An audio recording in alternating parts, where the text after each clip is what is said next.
Good evening, everyone, and welcome to ANC3C's June 2025 public meeting. This meeting is already being recorded because someone changed the settings and will be posted to our YouTube channel after this meeting. All right, so let me just make one more commissioner here co-host and pin. And then I think we have all who are expected this evening.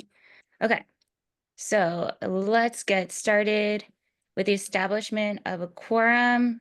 3C01 is here, 3C02 Here. is here, 3C03 is me, I am here, 3C04. Here. 3C05. Here. 3C06 will be absent this evening, 3C07. Here. 3C08. And here.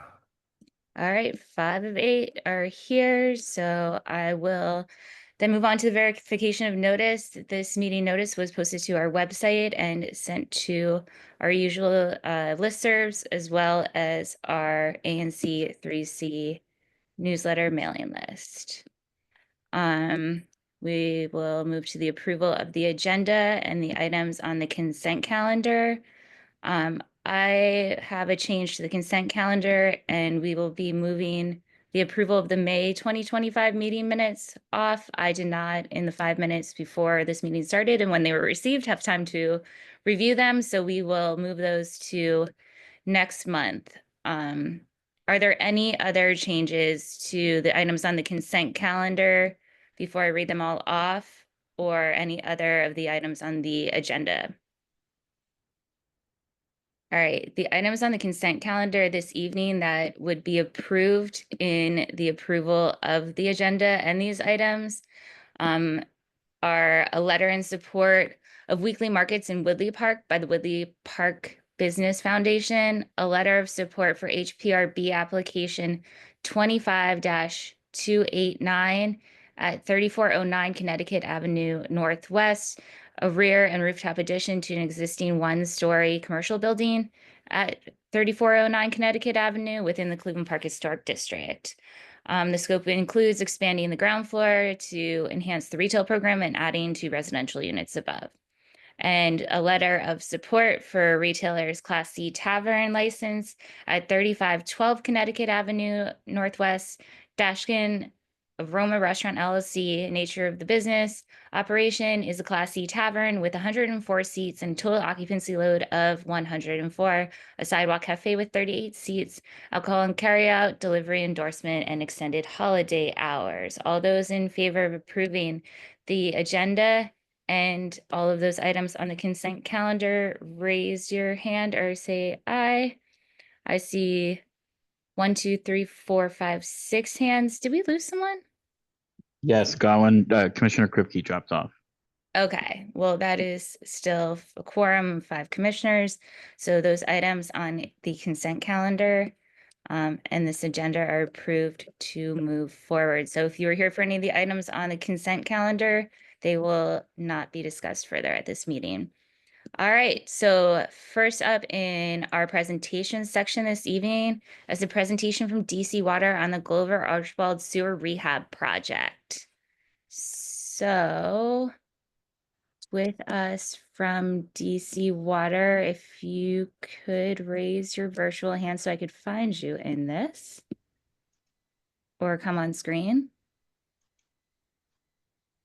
Okay, Mr. Hanson? Good evening. Good evening. Will you need to share your screen? Yes, and I also have my colleague Peter Kelly with me as well. Okay, I will make you a co-host. And Mr. Kelly, I will also make you a co-host. So you guys should be able to see the green button there at the bottom. Cool, cool, cool. On it. I'm impressed. Thank you. The floor is yours and welcome. Great. My name hold on, okay, can everyone hear me? I was Yep. having technical difficulties. Okay. My name is Peter Kelly. I'm the DC Water Project lead project manager for the rehabilitation of creek bed sewers, a project that was upcoming. We're in the preliminary stages of the project. We're working on doing some surveying and inspection work.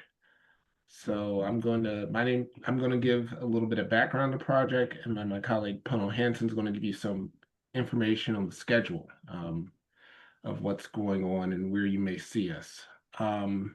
So first off, the project background. This is a CIP project. As most of you know, we live in the district, and the district is an older city. We have a lot of aging infrastructure. The CIP capital improvement program essentially is for projects to increase the service life of our assets. For this project specifically, the creek bed project, we're going to be looking to rehabilitate sewers and storm pipes that have outlived their design life. A number of assets in these areas and these park areas are well over 100 years old. We're also going to be rehabilitating defective manholes and protecting and eliminating exposed sewer assets in the stream bed. That's the stream restoration part of the project. A number of our pipelines run perpendicular, adjacent to, or even cross, or even underneath a lot of these tributaries or creek beds. So the part of the project is to sort of stream restoration to sort of protect from the current erosion and for future erosion in the areas. And then we will also be repairing and rehabilitating some of the stormfall outfalls that run along the creek beds. Project locations. There are 3 primary locations, Glover Archbold Park being the primary larger location. There's also Dunbarton Oaks and Normanstone. All 3 of these project areas are within the park limits. So our partners and stakeholders in this project are the National Park Service Rock Creek branch. And so we work in coordination with them for everything that we do. With that, I'm going to turn it over to Pono, who's going to give you some more information on the field activities. Thanks, Peter. As Peter mentioned, I'm Pono Hansen. I'm a contractor with DC Water and the engineering design team for this project. So I'll be going over a brief overview of our anticipated field activities, and what you see here on the screen is our upcoming project schedule. So we're starting with our manhole inspections, which started last month in May, and we will be wrapping that up this month in June. What that entails is a crew walking in with equipment into the park and lowering this camera on a stick into some of our storm and sewer manholes to assess and get visual inspections of the condition of those manholes. Following that, we'll be doing some pipe inspections. What that is internal inspections similar to our manhole, getting a visual idea of the state of these assets and specifically the storm and sewer pipes. So we will be starting that later this month in June and anticipate wrapping that up in August. The technologies for the pipe inspections does vary. North of Cathedral Ave, we will be leveraging an ATV and a camera on a robot. What that will provide, again, is that internal visual assessment. So what you will see for those sections north of Cathedral Ave is an ATV traveling on the trail. They will stay on the trail, but they won't be blocking the trail at any time. We will have crew personnel walking in front and behind of the ATV and the equipment so that it can alert trail users. South of Cathedral will be using a different type of device based on the terrain of the park in that lower half of Glover Archbold Park. What that is just tools that we'll be able to walk in and lower into the manhole, and we'll drop it in one location and pick it up downstream at a different location. Next up, we'll have the stream assessment and survey, again, starting in June and wrapping up probably late July. What that will entail is lots of stream different measurements, of the profile of the banks and the stream widths, looking at different exposures within the stream. Like Peter mentioned, pipes that have been exposed or eroded away, the soil and terrain around it has been eroded away. So we're looking to gather data to identify a solution and a stream restoration measure for those assets. And then lastly, we'll wrap up with topographic survey and non-intrusive utility designation. That will start in September and likely wrap up in spring of 2026. Again, that's to help inform and move along our design process. One thing to note, as you'll see at the bottom of the table, is this fieldwork is dependent on weather for the safety of our personnel, as well as protecting the park wildlife and the terrain of the park. We avoid wet weather because it can get muddy in those areas, as I know you all know as trail users. This is kind of our takeaway slide here, just harping in on safety and awareness. As I mentioned, our crews will be working close proximity to the trails. What that does just mean is that there will be some interaction with their crews and the park users. So we do just ask park users refrain from kind of moving closely to our crews. They will be operating some of those equipment that I mentioned. They won't be blocking the trail, so you'll be able to walk around them. We will have QR code signage around the perimeter of the park. Again, what that is, just to alert you all that we'll have crews there, but also allow you guys an opportunity to engage with us through our project website. So that QR code will allow you guys to scan it, and it'll take you to our project website. We'll have that QR code posted at the end of this presentation as well. Sensitivity of the natural vegetation and wildlife. We have been working really close with national parks on this project thus far, identifying what's currently out there and how we mitigate it and avoid any disturbance to that as much as possible throughout the duration of this project. And then lastly, again, we won't be obstructing any usage of the park or trail, so we believe our impact is fairly low for this survey and inspection work. Just a gentle reminder, because we'll have crews and equipment out there, we do ask, and it's a reminder that dogs do need to be kept on a leash per NPS requirements. It's an additional safety measure for our workers out there, as well as other park users and animals in general. And with that, as I mentioned, here's the QR code for you guys to scan. That will redirect you to our project website. We have our project, DC Water Project Liaison, Joyce Willis, and DC Water Project Manager, Peter Kelly, contact information with any further questions. We will drop Joyce's email in the chat. Feel free to email her if you'd like to receive future information about this project. We will be conducting more outreach as this project progresses through the different phases of it. So feel free to reach out to Joyce to be added to that listserv. With that, any questions?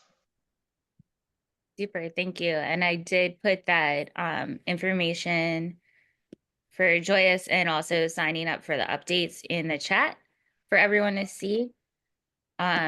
Commissioners, do you have any questions?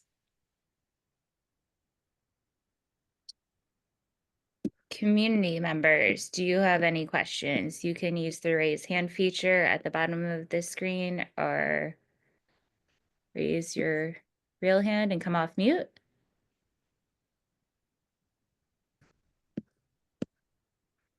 All right, seeing and hearing none. Thank you again, and feel free to reach out to us anytime you need to come back and share any updates. Thank you. Great. Thank you for your time. Thank you. Have a good evening. You too. Cool. All right, next up we have announcements starting with single member district reports. So 3C08, do you have any single member district report? Let me come off mute. I was just going to note that if any community members were at the Cleveland Park Community Association meeting with Council Member Fruman the other evening, You would have heard him reiterate that DDOT is finally going to launch a study of 34th Street and Reno Road in Cleveland Park. Unfortunately, it won't be this year. It should be in 26.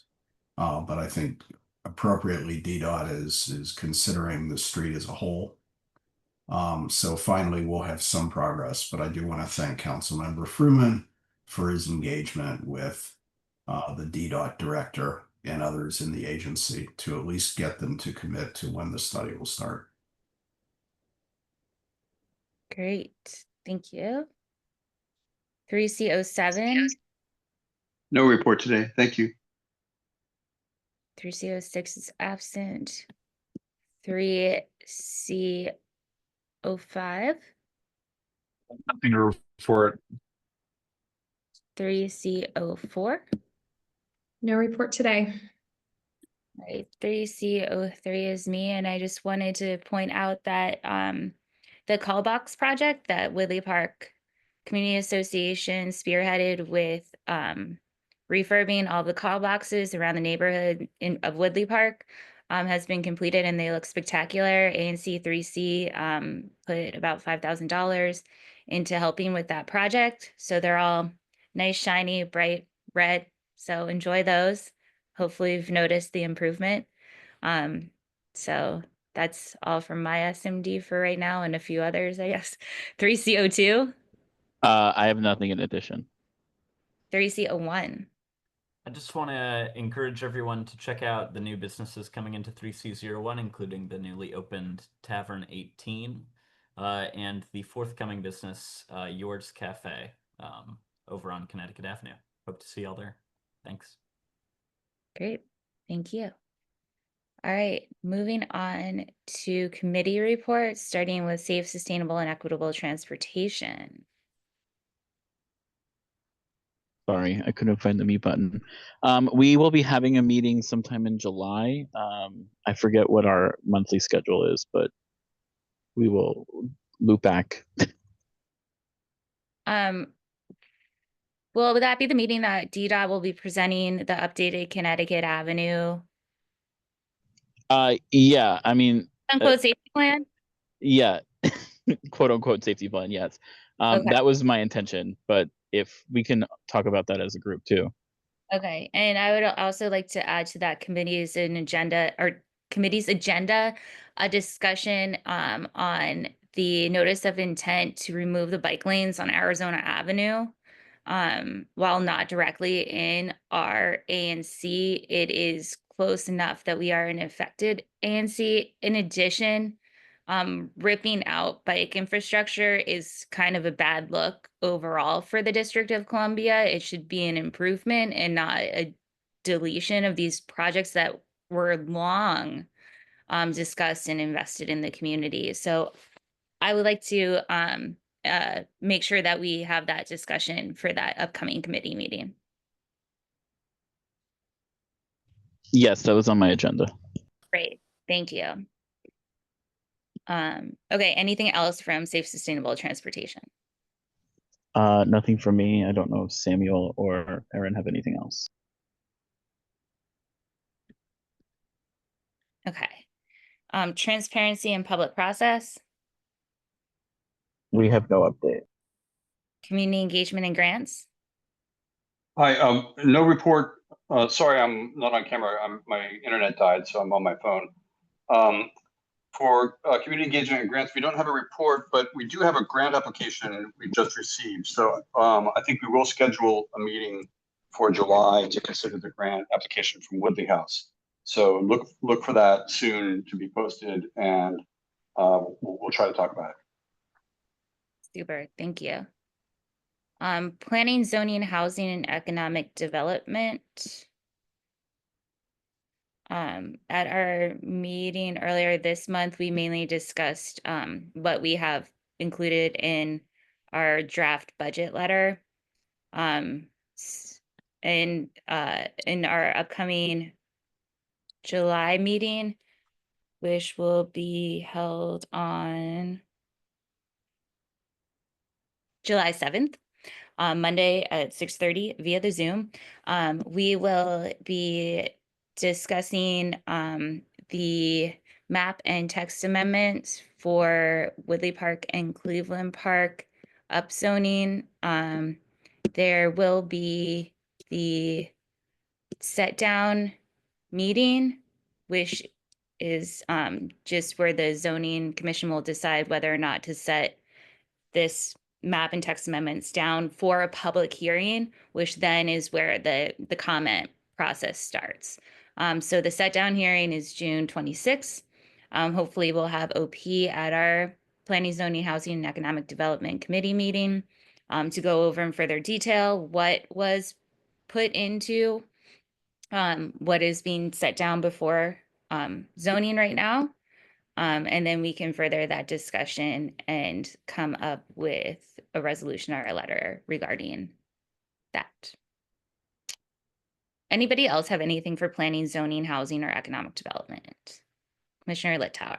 Yes, just as a notice forward that agenda, I'd also like to include a BZA application in SMD 3C01 for a back deck renovation that will be taking place on Woodley Place. The chief architect would like to attend the call to be able to present and receive approval moving forward. Okay.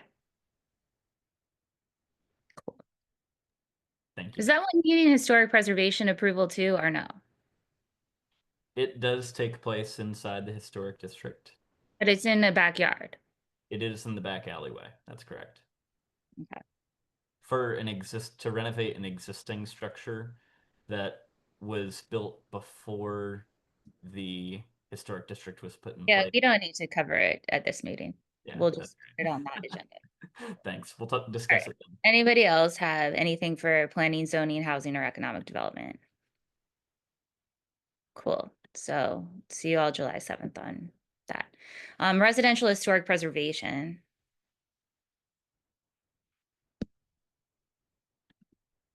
Rick. Commissioner Nash. Historic preservation.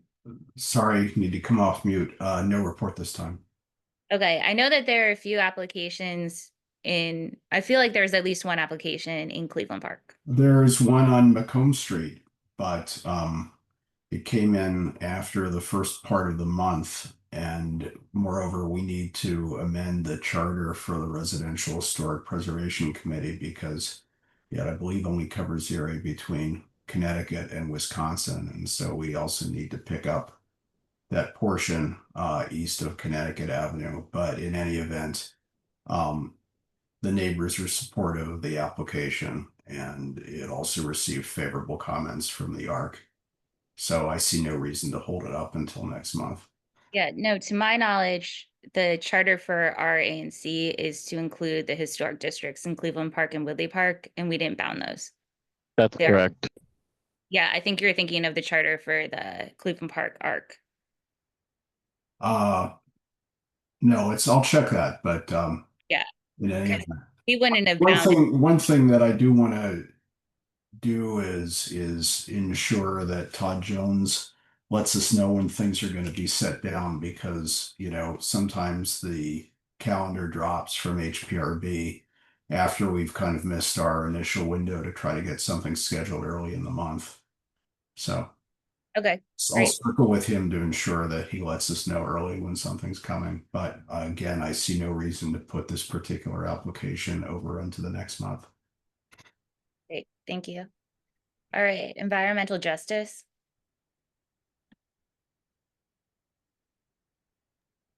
Sorry, we just to report that we had a great meeting reviewing River Smart Homes and the DC composting program, and the meeting will be, or maybe is already posted on the YouTube site. So that's the report from last meeting. That's all. Super. Public safety. Go ahead. ahead, I'm sorry. No, you can go ahead. I was just going to say public safety didn't meet this month because of the earlier mentioned meeting with Council Member Fruman, where among other things, he talked about the drop in crime year over year overall within our ANC area and the PSAs that are part of that. The committee will be meeting in July, however. Great. And finally, the hybrid virtual in-person meeting task force. Unfortunately, we weren't able to make this one happen hybrid, but hopefully November is our next try. And I know OANC has issued guidance for some new equipment that doesn't require a box truck and an advanced degree in electronics to set up. Commissioner Prinzo. I actually was going to talk about that just quickly, if that's okay with you. Can you do it in a minute or less? Yes, I could do it in 30 seconds. So OANC is looking at doing a smaller hybrid meeting kit, and they're looking at two different ways of going about it. One would be purchasing two for each ward that would be shared amongst each, like, varying commissions, or just one commission buying their own and having it housed at the library and being available to other community organizations. But they're not going to be moving forward with the big box truck hybrid meeting kit anymore. Thank you. All right, now moving on to announcements from mayor, council, agency, or community organizations. So Owen, do you have anything for us that's not going to be covered by Director Thomas later? Sure. One thing is that Kendall's previously scheduled office hours for this Friday are canceled because DCPL is doing an administrative day. So she'll update the listserv when she has new office hours. The rest of my time I want to give for Phil Thomas for questions and answers. Thank you. Super appreciate that level of efficiency. Is there anyone here from Councilmember Fruman's office? I don't see anyone. If you're here, you can raise your hand. Moving on, any other agencies, DC agencies here? Seeing none. Community organizations.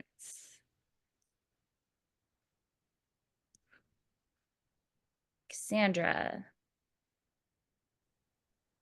Thank you very much, Janelle. Since nobody is here from Councilmember Furman's office, I will announce that Councilmember Furman will be in Cleveland Park next Thursday, the 26th, for his work day in the ward, 8 a.m. to 5 p.m. So if you wanted to chat with him or his staff, stop by Dolan Uyghur. Now for Cleveland Park Main Street announcements. Tomorrow night at 5:30 p.m. at Laredo. If anyone's interested in joining the Art All Night Planning Committee, stop by and just listen to a few things. Tuesday, the 24th, Stitch and Sip at Paragon Thai.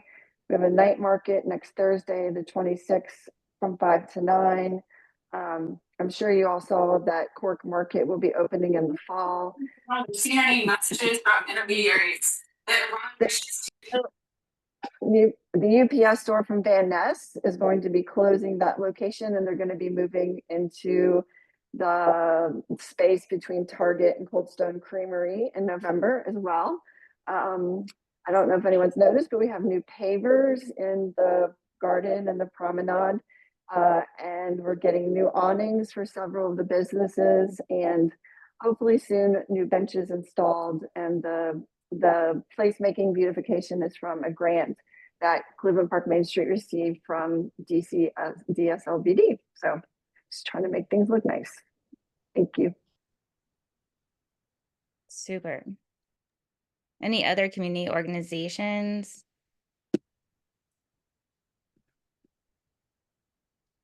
Leah from the U.S. Rep's office, did you want to introduce yourself and say anything, or did you want me to just put your info in the chat? Yeah, hi, my name is Leah Bogan, and I'm just here on behalf of Representative Oye Owalewa, and just getting a handle on what the notes are. I'm happy to be here. Thanks. Great. Thank you. We're happy to have you. And I'll put your information in should anybody want to reach out. Thank you. I meant to put that in the general chat. I appreciate you. No worries. We don't allow the chat to get too haywire. So we relay. It all comes to us though. So all right. Now moving on to community forum, members of the public are invited to ask questions and raise concerns about issues that aren't otherwise on this agenda. Please limit your time to 1 to 2 minutes. Does anyone have anything for the community forum? You can raise your virtual hand there at the bottom of the screen or come on camera and off mute. All right, seeing and hearing none, we will move on to commission business, starting with the mayor's proposed fiscal year 26 budget, Grow DC. We'll start out with a brief presentation by Phil Thomas, the director of the mayor's office of community relations and services, otherwise affectionately known as MOCRS. And then we will present what 3C has come up with comment-wise.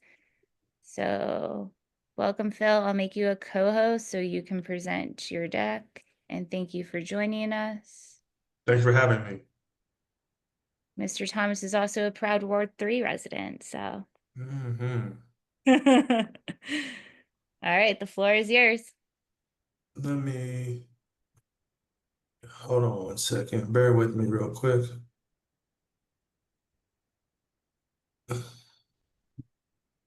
All right, can you everybody see my screen? Sure can. All right, good evening, everybody. My name's Phil Thomas. As Janelle said, I am a Ward 3 resident. Currently live in the Palisades, right off Arizona Avenue. I know y'all discussed the bike lanes earlier. Again, I am the director of MOCRS, which stands for the Mayor's Office of Community Relations and Services, and I'm here to present the Mayor Bowser's FY26 budget, Grow DC. To continue on with the slides, excuse me, 2024 was a comeback year. We led the nation in commercial to residential conversions in 2024.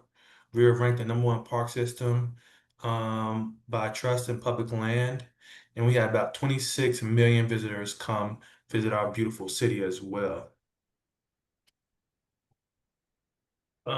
Excuse me.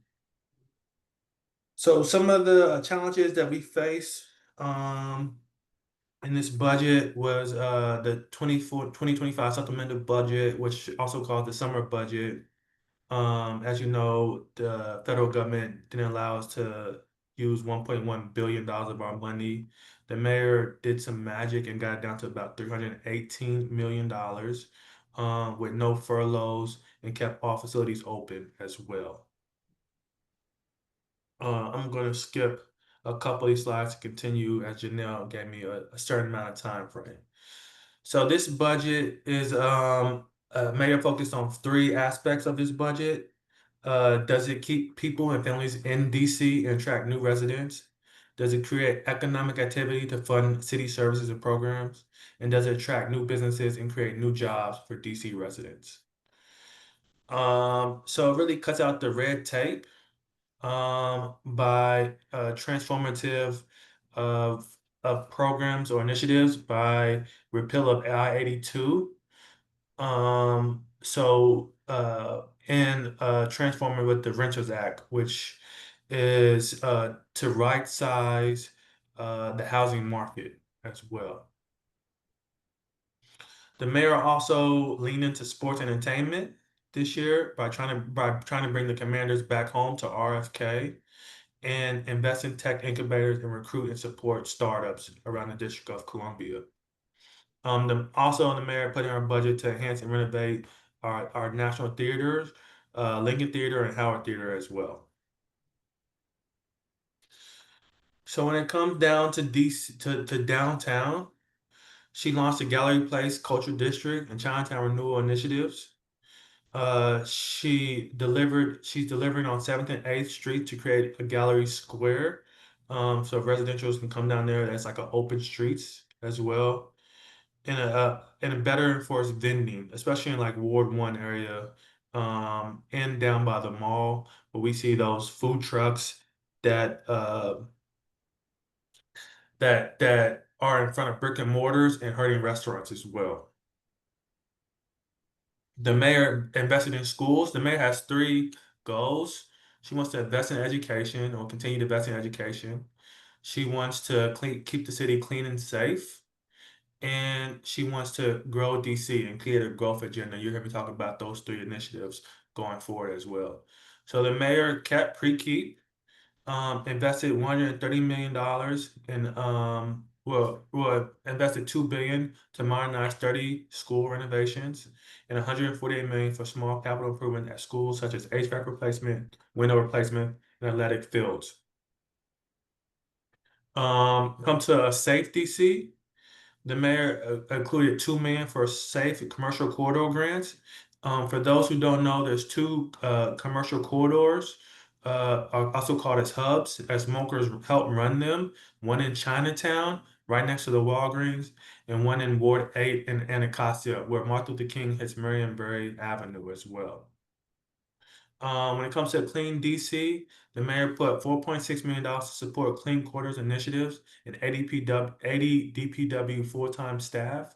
When the mayor came in with the initiative of clean corridors, they hired 40 individual seasonal workers to help clean 10 corridors around the District of Columbia. And she made them permanent going forward as well to help pick up leads and other issues when it comes to a clean DC. Housing market, the mayor put back $100 million for Housing Production Trust Fund, which helps create affordable housing across the district as well. She invested $20 million to continue Hill East infrastructure and $15 million for St. Elizabeth continued infrastructure and site improvements. As the mayor, as you may not know, the mayor opened the first hospital east of the river this year as well. When it comes to our libraries and recreation centers, the mayor invested $166 million to complete and modernize 6 DC public libraries, $108 million to support modernize 22 recreation centers, pools, and parks, and $3 million to plan and design a new Olympic-sized heated outdoor pool at Carter Barron. Currently, we do not have an outdoor Olympic-sized pool, and the mayor wants to bring back that to the District of Columbia. When it comes to health, the mayor invested $97 million to support increased costs for Medicaid services, including 8.3 to support increased utilized in health services and individuals and developing disabilities, 3.9 increase fully fund new animal care shelter, and $300,000 to increase Safe at Home and serve 795 seniors on the wait list. So the best senior home is the one that they own, and we want to keep them there as well.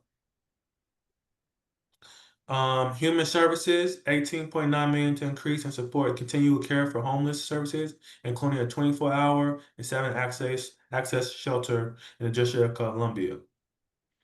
And transportation, it was $76 million to additional funds for WMATA to support bus and rail services.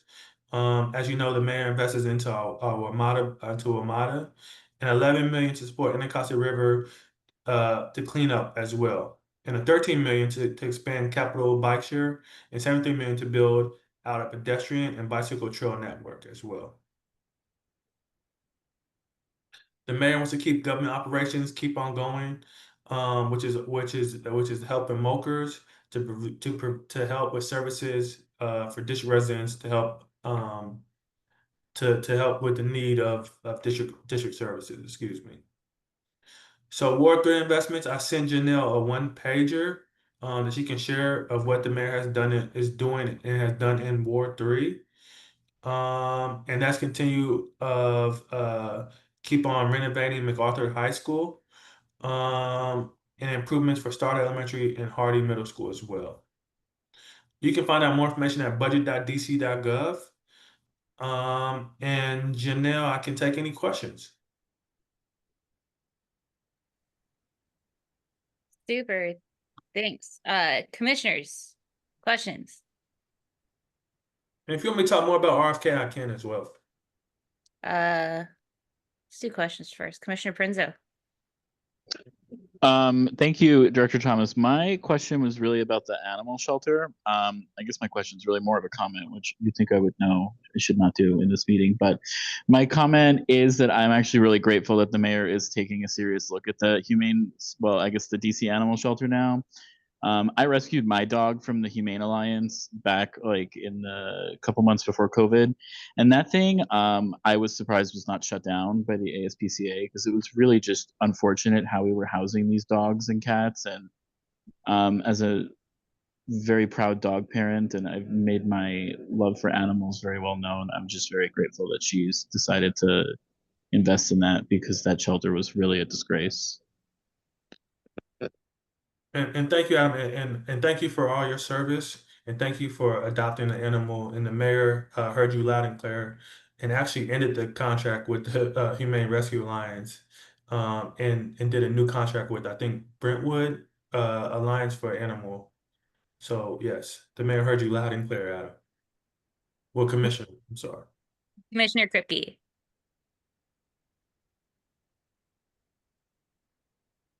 Commissioner Kripke? Come off mute there.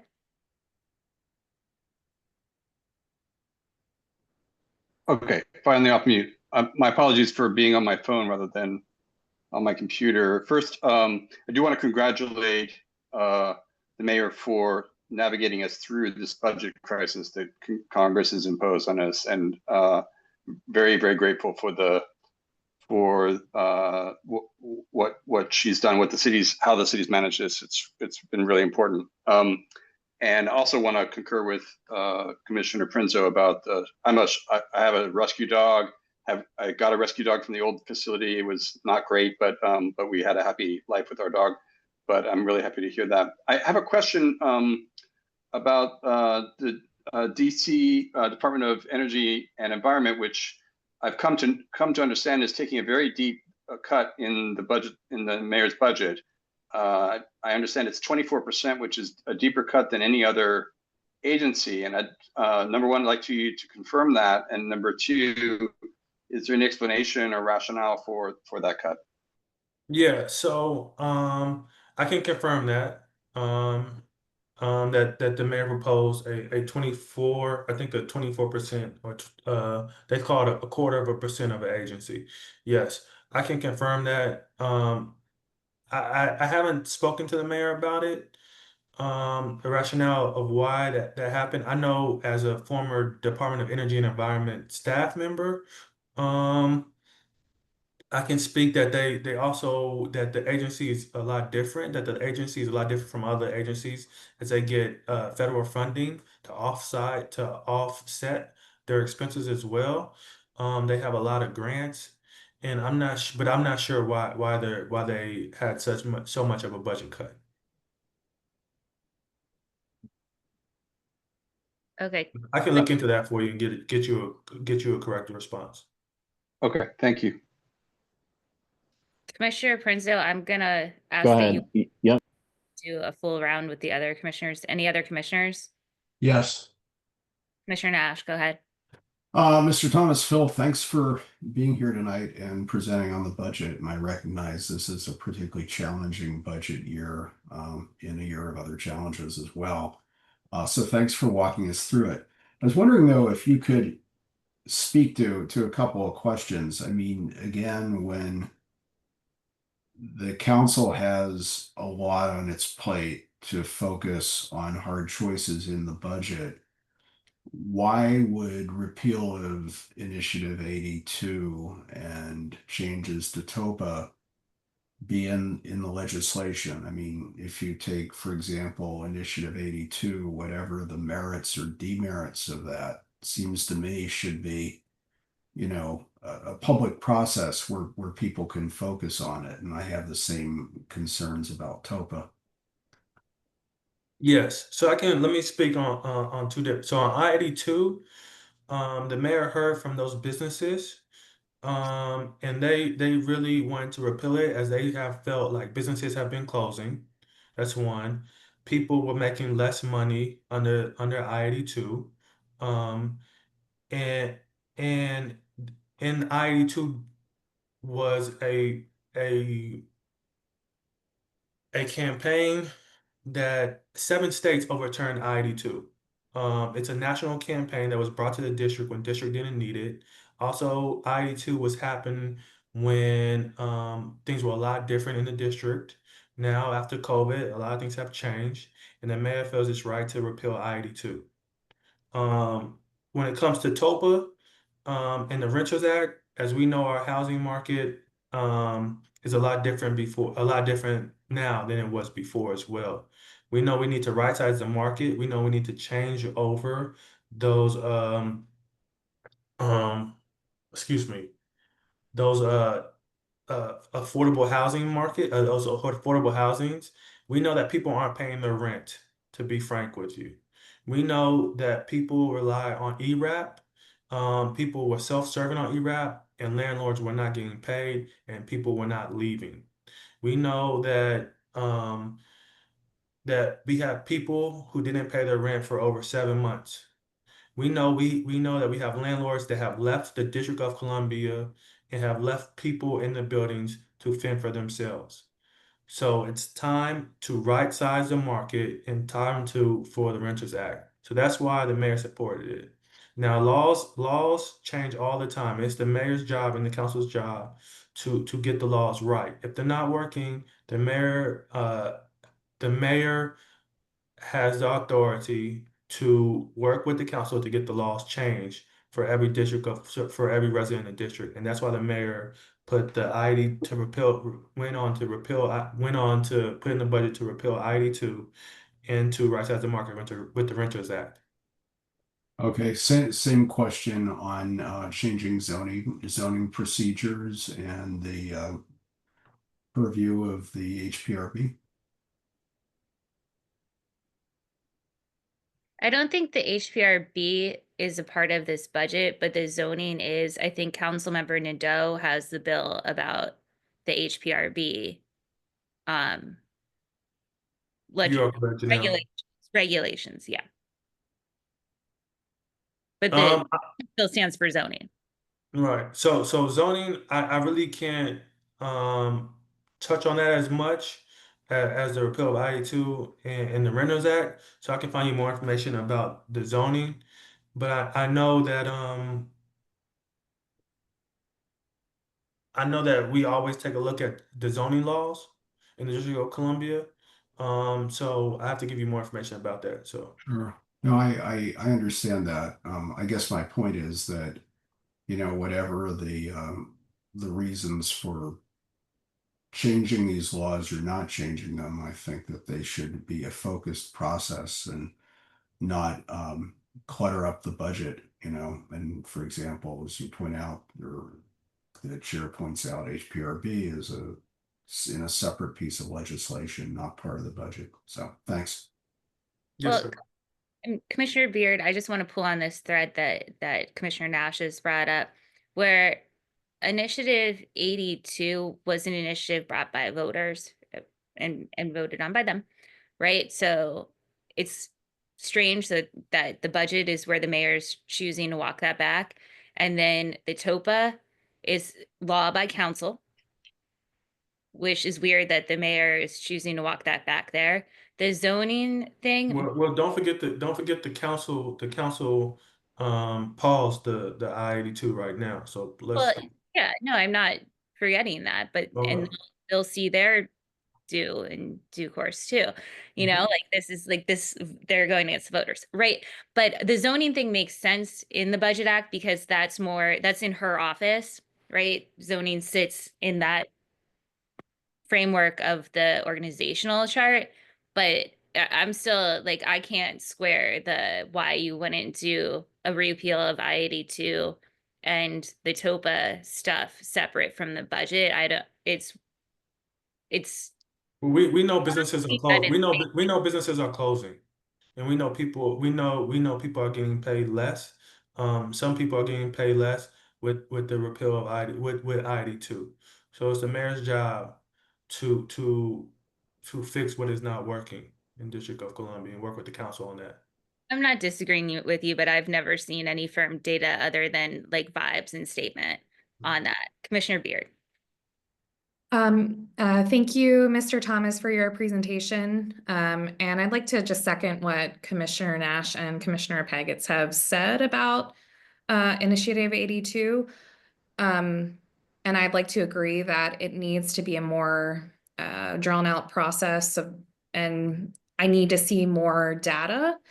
To second what Commissioner Paget said, from what I've seen, we don't really have consensus on this issue from business owners, from workers. I know the AFL-CIO has come out in opposition of repealing the initiative. So at the very least, I would like to see more data on how it's affecting businesses, just because, as Commissioner Peggett said, the evidence I've seen in favor of repealing it has been largely anecdotal. So, thank you. Thank you. I think more information is always needed. So I agree with you, Commissioner Beard. And then if Commissioner Prinzo will bear with me while I ask a couple more of my own questions, which I think Commissioner Beard actually shared one of these too. Regarding on slide number 15, this health exchange program that is in the blue box there on the right, where people like to put white text in blue boxes when they don't want you to be able to read it, which always makes me want to read it. Can you speak more about what this alternative health exchange situation is exactly? And Yeah, I would love that. if it's been stood up yet, because there are exactly no details, no costs, no cost of these benefits, no portal, no plan, no etc. But yet the mayor's been on the record saying that this will be set up in 3 months' time. So leaving people in a healthcare void, and this is directly from the budget letter that we're going to discuss and hopefully vote on next. Leaving people in a healthcare void is unacceptable now and anytime. So if you can explain more as to where we are with this alternative healthcare program, that would be super. Yeah, absolutely. So the mayor, so we know the cost of Medicaid is continuing to rise. They have there's a federal government plan called Basic Health Plan, which we are moving individuals to. And I have some other slides. I'm looking at some council member slides actually currently, and I'll share this from Councilmember Henderson, who's the health chair. So under this Basic Health Plan, there are let me talk about, so basic health plan will move individuals over to a basic health plan and will save DC $52.5 million. Under this plan, the individuals will still receive primary care, hospital service, including x-rays and diagnosed images, mental and behavioral health, inpatient and outpatient services, prescription drugs, rehabilitation services that are all funded on Medicaid, but will get the same treatment on the basic health plan. So, and states are moving away. Some states are moving away from I want to say Medicaid as a whole, but portions of Medicaid and going to its basic health plan.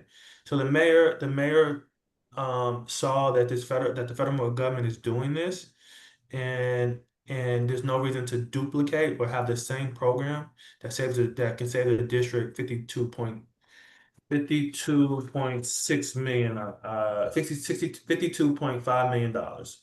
Yes, and I can share the councilmember slides with you as well.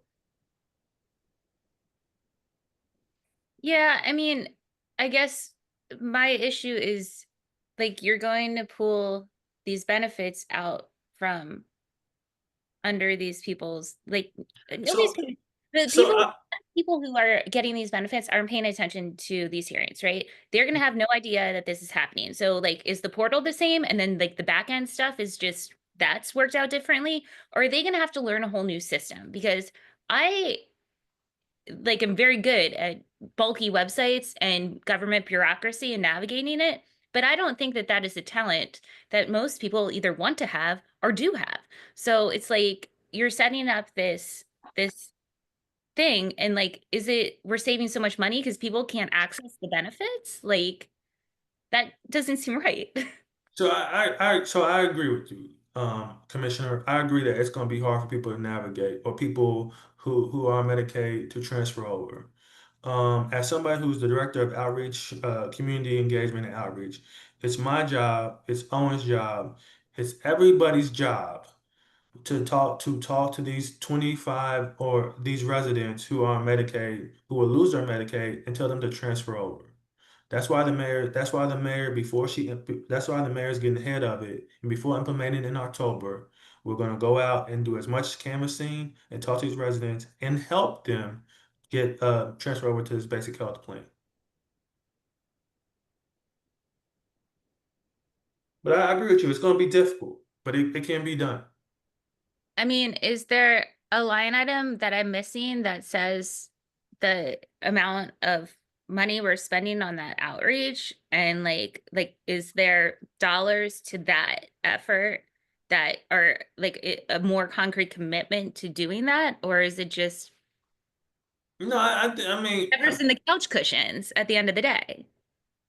I wouldn't say it's in the money's in the couch cushions. I wouldn't say that. I would say the Department of the Deputy Mayor of Health and Human Services, the Department of Health, and every other agency that falls under that cluster.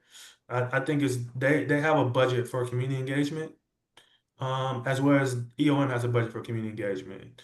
And most agencies have a line item with a dollar figure with it for community engagement and for outreach. So I would say that the line item is there to do outreach to these individuals who will lose their health care but will be transferred over to the basic health plan. But I agree with you. It's going to be tough, Commissioner. It's going to be tough. Any other commissioners before Commissioner Prinzo goes the second time? Commissioner Prinzo? Sorry, I knew I had a question. So I was at the budget forum with Councilmember Fruman at Cleveland Park Community Association, and somewhere else I saw him this past week. And he obviously chairs the library committee, and he is under the impression that the mayor's budget will close the libraries, or I'm sorry, keep the libraries open Monday through Friday, 9 to 5 only. And that's a line that he's repeated on a number of occasions. So I haven't been able to see that. I don't know if you can share any information on that. Because that obviously, I love the library. I go to the library all the time. I think I currently have 3 library books taken out, but I can't go to pick up or drop off between the hours of 9 to 5, Monday through Friday. That's the first time I'm hearing that, and I gave a budget presentation for the last 3 weeks. So this is my 4th one or 3rd one. I can't remember. I haven't heard that. So let me check on that. Thank you. Great. So you're saying the libraries that Councilmember Fruman said the libraries won't be open on weekends? Yeah, he's claiming there's a reduction in Right. staff. Well, I heard the reduction. In I staff, heard the reduction in staff, but I haven't heard it's not going to be open on weekends. but also like staff salaries go to like the operating hours at the end of the day, so they'd have to reduce the operating hours based on that. Is So what that's what he said. I don't.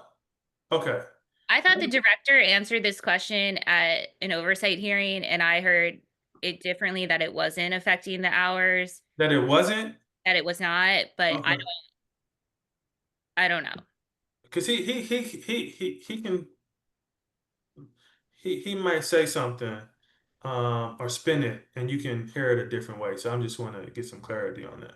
That would be super helpful. Thank you. Mm-hmm. That obviously affects a lot of ANC meetings that do hybrid meetings at libraries.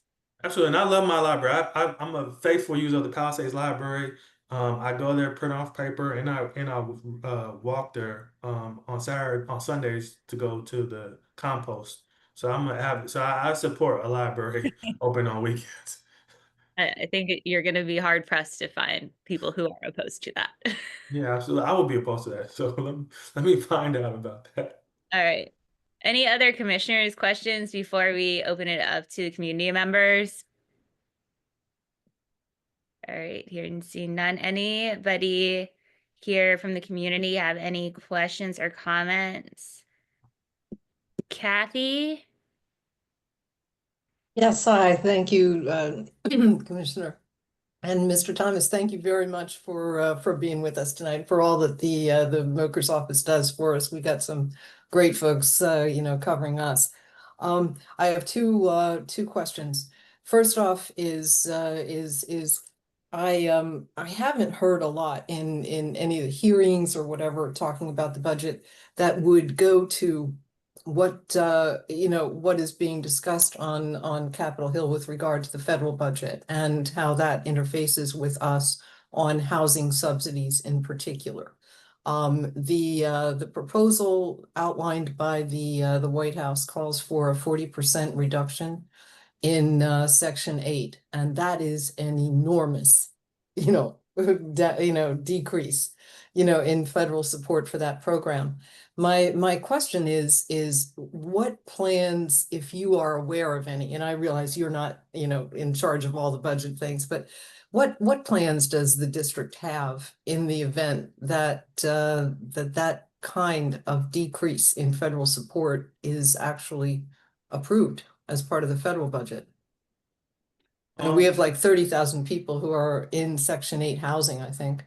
Absolutely, absolutely. I'll get Owen Cox, who is the Ward 3 Mokers liaison, to follow with you to get the answer to that question. I know that our budget still has to go through Congress for approval. And I know the mayor did some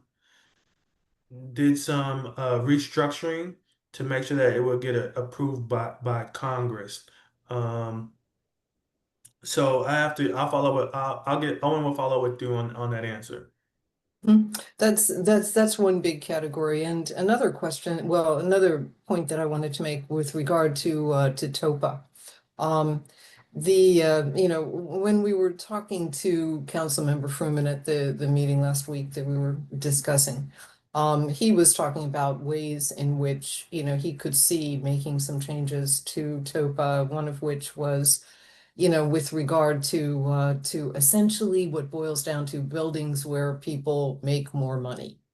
And You said one I time tell you broke up. Oh, I'm so sorry. It had to do with TOPA, when would TOPA rights be lost for a building? And the idea is that the way that the Rental Act presents it, you have a certain number of years that the buildings are have been, in other words, the buildings are newer than 25 years, or it's been 25 years or less since substantial rehab has been done. That's one thing. And the other thing is, and then you get to a section of the Rental Act that I think is very difficult to understand, and I would love to see a mathematical or any kind of an example of how it applies, because it reflects both the achieved rent for a building and the income level of the area, and in such a way that these two different categories somehow play together, and it's not at all obvious to me how it works. But I think the point is that, and I think Councilmember White was also in our area in the last month at the library for an evening meeting to talk about largely, well, housing issues, but largely TOPA. And I think he heard from a lot of people who are renters as I am, and who would say the TOPA rights are not trivial. And we have seen how they've worked out for a building right up the street, the Avalon Albemarle building. And it's not easy for people to find different rental accommodations. And the way TOPA actually functions versus how it may have been set up initially is a genuine right that people have felt they've had for 40 years. And I don't think there's a lot of support, judging by what I heard at the couple of meetings, for a measure that would actually take those rights away from people. So in any case, my question for you is, with whom can I discuss how the more difficult section of TOPA changes would work? Is there somebody in the mayor's office or elsewhere with whom I could discuss that and maybe, get a sense of which buildings are likely to be affected? And then to your knowledge, has in preparing this measure, have you assessed how many units would be affected by it and where they are and which buildings? So I have to refer that to the deputy mayor of DIMPED, so deputy mayor of planning economic development. I can share you my email. I'll put my email in the chat. It's Phil. She beat me to it. She beat me to it. Okay. You can email me and I can connect you with somebody in that office who can explain to you. And also, if Owen can share, or if I can share the one pager with you of the Rentals Act to help, it helps break it down and explains the Rentals Act as well. And I know one of your points you said, I know the mayor proposed a 3-year, if I'm confusing, on buildings, and the council said 20 years, and they're trying to find a balance between the TOPA. So at the years that will play effect into that. So but please shoot me an email, please. I will email you, and thank you very much for your availability tonight. Absolutely. And I have my hearing tomorrow from at 12 o'clock before the council. So if I don't respond tomorrow by tomorrow night, I apologize. Oh, that's no problem. Thank you very much. Great. Thanks, Kathy. Cassandra? Thank you for being here tonight, Director Thomas. Did you say that the city wants to build an Olympic-sized pool at Carter Barron? Yes, correct. That is amazing. Thank you. Well, it's proposed, so the council still needs to approve it. So I don't want to get ahead of the council. So yes, if the council approves it, then it will be built. That's sort of amazing. Thank you. Glenn? Hi, Mr. Thomas, Glenn Kellogg. Thank you very much for taking the time this evening to present everything. I think some of the council members mentioned the extraordinary effort this budget had to take to get to come together and the negotiations with Congress. I would like to ask a question. I don't know if you're prepared to speak about. It looks like in DLPD, I think it is, the small business department, it looks like the Main Street funding is being cut by about 20%. And I was wondering if you're prepared to speak about that. I am not. Cassandra might know. I am not sure, but I can get somebody from DSLBD that can follow with you as well. If you can give your information, or Owen can get your information, and I'll follow with you on that as well. Sure. That it was because it was one-time funding. Right. So if it's one-time funding, it looks like it's reduced, but it's not. It's one It time. was the It's just right, the danger of doing one-time funding for things. Actually 2-time fundings for 2 fiscal years, but yes, that's what they went back to 2023 funding levels. Yeah. Which is a $20,000 cut. Yes. Well, if I may, as a final thought on that, it would seem unfortunate to be effectively cutting those budgets at the same time that a major infrastructure and maybe unnecessary infrastructure project is being taken with the stadium. So it doesn't affect the funding for that. It's out of 2 different funding pockets. Well, it's the DC budget. Something like that. There's a budget support act and local support act. So it's different buckets.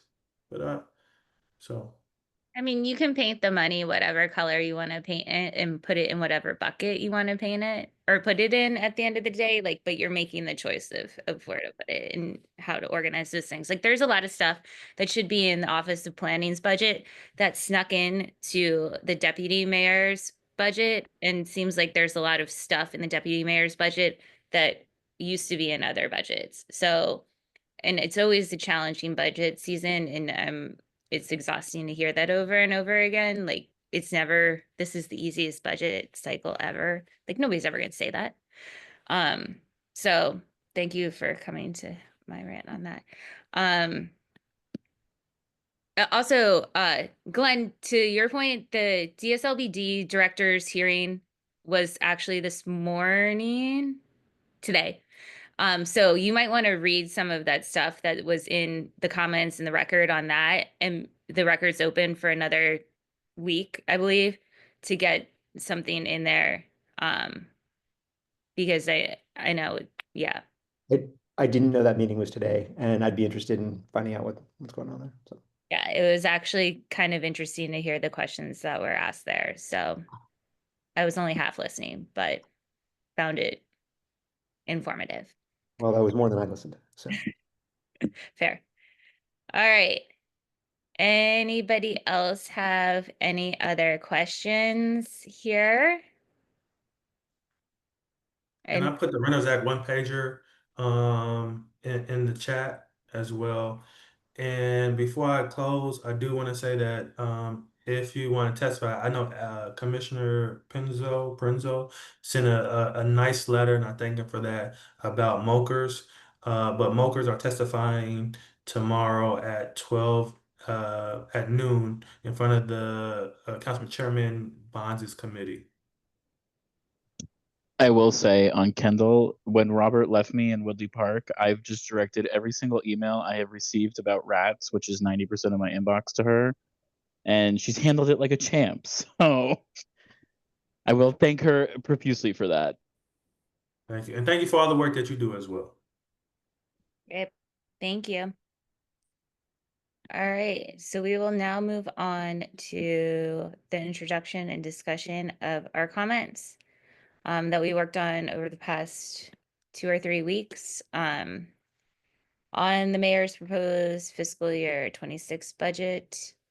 So I will go ahead and introduce this, ask for a second, and then open it up to commissioners for discussion and then the community. I'm not going to read every word of this, but just hopefully highlight I think we have 18 points on here now. All right, so the first being, we are asking for a review of the football stadium deal, that the spending of perhaps $1 billion of taxpayer money, and it will also require it to forego revenues of similar magnitude. All this at the time when the district's economy is feeling the effects of the Trump policies.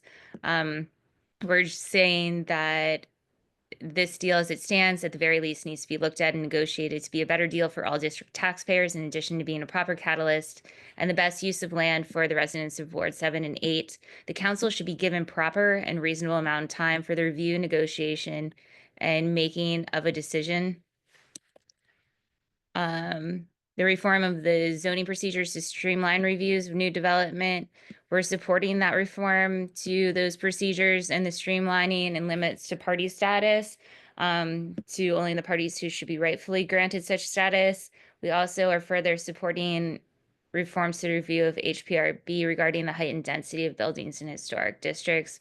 ANC3C has lost a not insignificant number of housing units due to projects being scaled down at HPRB review when they were well within the height and density under existing zoning requirements. On the proposed pause of BEPS, the Building Energy Performance Standards and net zero requirements, ANC3C is opposing pausing these requirements. As the budget document points out, the cost of energy is only increasing. Promoting energy efficiency is a proven strategy to reduce costs. Pausing or canceling these requirements is a detriment to building owners rather than providing the long-lasting benefit of lower energy costs long-term. repeal the parking benefit equivalent program. ANC3C opposes the repeal of this program. DC made commitments to be more sustainable and mass transit friendly city many years ago. We shouldn't walk back from those commitments by making it more convenient to drive a single occupant vehicle into the city and store said vehicle for little to no cost of the owner. The repeal of the parking benefit equivalent program if the repeal moves forward in this budget, ANC3C encourages council to demand the release of the congestion pricing study that the mayor's office is refusing to provide. We also request that the council demand this release regardless. Rental Act reform TOPA. 3C opposes the TOPA reform as proposed by the mayor in this budget. First, any TOPA reform should be undertaken outside of this budget process. Second, exposing long-standing market rate housing tenants to lose their rights is unacceptable and unnecessary. There are many other reforms that could be enacted that would go far further in achieving this goal before reforming TOPA should come into the conversation. The repeal of Initiative 82, ANC3C opposes repealing Initiative 82 in both the budget process and overall. Reducing the reduction of universal paid leave tax. ANC3C opposes any reduction in universal paid leave. While the budget advertisements say that there's a reduction in the universal paid leave tax, it fails to highlight that this comes with a significant reduction in the benefit. The reduction of this tax is minimal. The reduction in the benefit is large. It is said that not many people are taking advantage of the benefit, and therefore the reduction of said benefit is warranted and justified. Many people simply don't know that they can use the benefit due to the lack of advertisement. Full funding for childcare subsidy, pre-keep, and the pay equity fund. ANC3C supports this and is happy to see it included in the budget. Number 9 is the horse-mounted MPD unit. ANC3C thinks this is unnecessary because the unit has not existed in MPD for at least 3 years. For large-scale events, the unit would be most useful to deploy at. The National Park Service has a mounted unit they deploy, and that could be expected to achieve the same tactical goals that an MPD mounted unit would do at the same event. 1.6 million for 258 mobile cameras and 111 license plate readers. ANC3C supports this purchase and encourages the use to increase safety by using this technology to boot and tow cars with outstanding tickets for dangerous driving in DC, in addition to their proposed uses.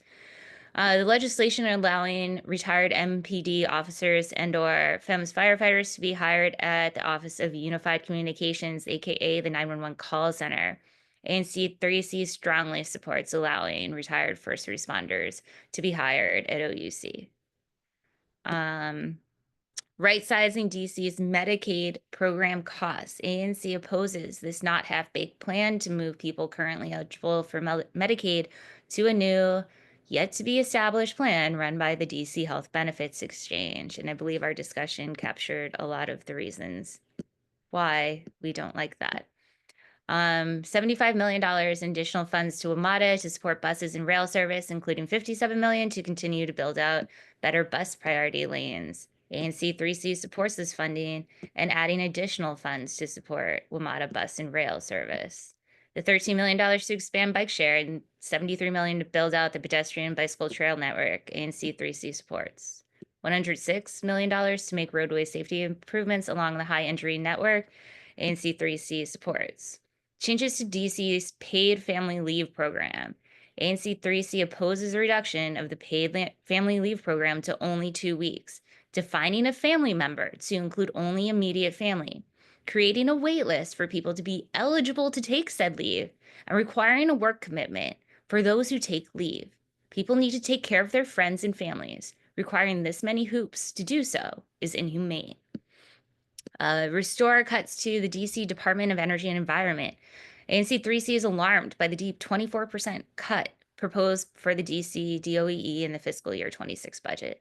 This is the largest reduction to any DC agency. We are concerned that these cuts will harm the River Smart Homes program, green infrastructure maintenance, water quality, environmental education, and many other programs that make DC livable and safe. We call for the DC DOEE budget to be restored. Fund Initiative 83. ANC3C supports funding Initiative 83 and is curious as to why this was omitted from the budget. Initiative 83 was passed with a resounding majority of the vote. Council needs to honor that decision and commit to funding its implementation. And that is it. Thank you for helping me practice becoming at some point an auctioneer. All right, so I move our budget letter. Is there a second? Second. All right, commissioner discussion? Anyone? Commissioner Nash, we're gonna have to work on the mute button. Yeah, I'm more used There to you go. Teams than Zoom. Sorry about that. I would make the request, which I could offer as an amendment, but I'll make the request that, look, I'm persuaded by your arguments that things like TOPA and Initiative 82, which are not germane to the budget, should be considered as standalone legislation on their own merits or lack thereof, and we shouldn't weigh down what is already a challenging budget process with things that are where the budget impact is tenuous, and conjectural at best. So my request is, I think we need to be consistent, and I would ask that you also remove section 2 from the proposed letter. Again, there may be merit to some of this, but I think it should be handled through standalone legislation and a full public process and not as part of the budget. What if I say that, where did we put it in the rental act? That any reform should be undertaken outside of this budget process. Yeah, I would agree with that. Okay. So under number 2, I can just I think the consideration should be undertaken out of the budget process. Full stop. I'm in agreement with Commissioner Nash on this regard, and I don't mean to speak out of turn, but as written, I disagree with the concurring statement that ANC3C is making regarding TOPA reform. However, I do agree that it shouldn't be included as a part of the budget negotiations. So under 2 zoning reform, I'm how can I do this? I can share my screen, hopefully.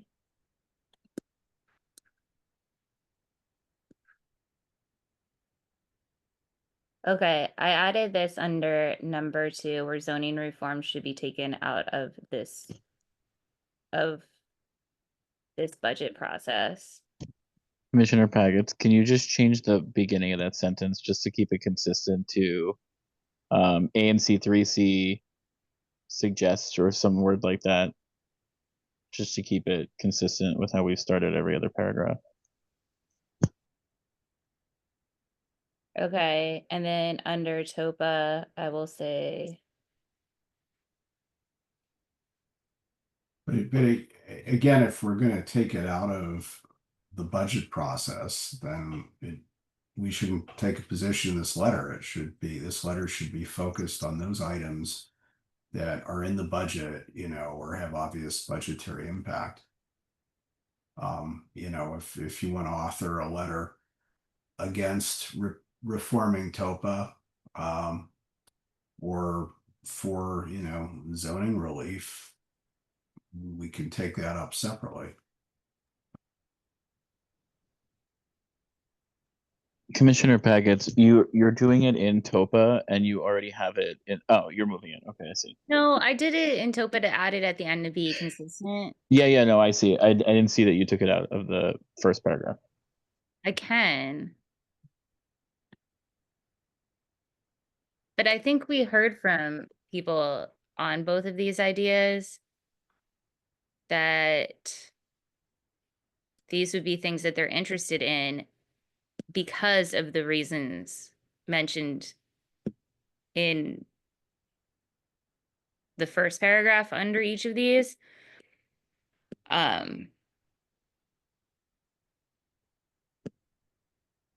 So I think it's still worth making the comment of like why, and then saying it should be taken out of the budget process to be further discussed.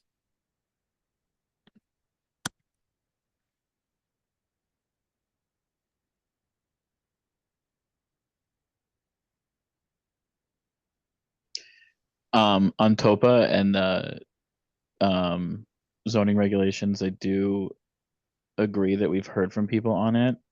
And I think that since it is in the budget, I think it's better to comment on it. And we can always do a second letter if it gets moved out of the budget process, but I don't want us to not be on record so long that it is in the budget right now, because if council decides to move the budget as is, which is unlikely because they always change something, even if it is just a penny, I would rather be on record with TOPA and the zoning regulation stuff. I agree with Commissioner Prinzo on that.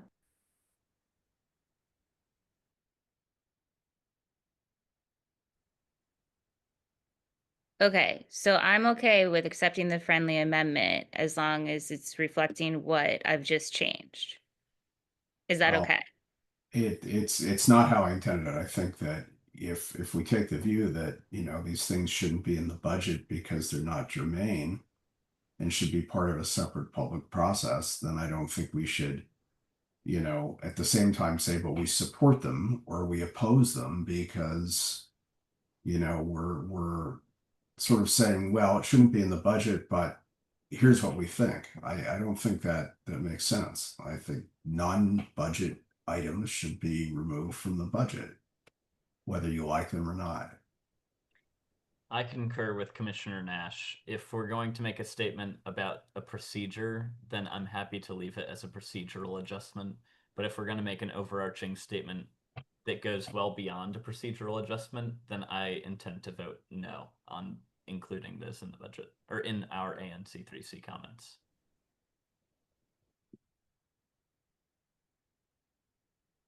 Commissioner Prinzo.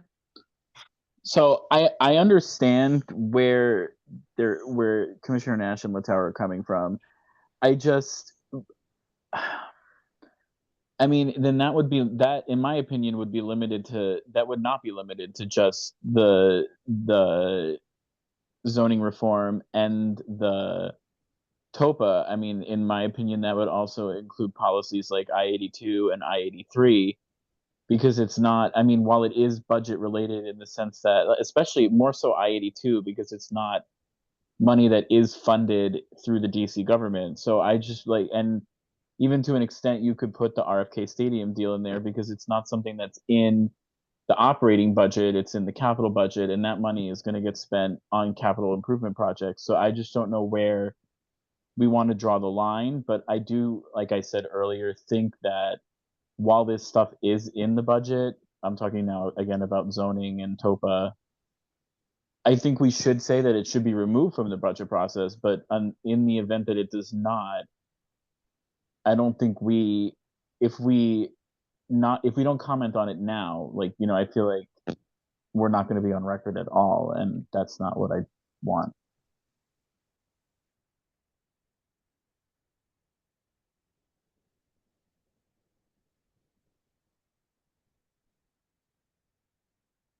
What if I make this the first sentence and then say, in the event it is not, but you guys still don't agree with what we're saying here?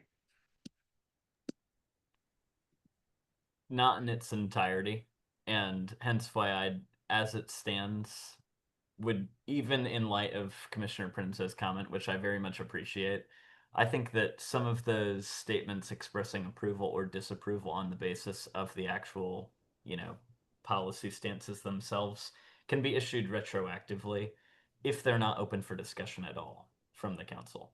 As it stands, I am with Commissioner Nash in believing that this should be separate and added as a procedural discussion. Any stances for or against on a couple of those key issues, that includes BEPS, that includes TOPA, and includes reforming zoning procedures, I would intend to vote no. Commissioner Beard.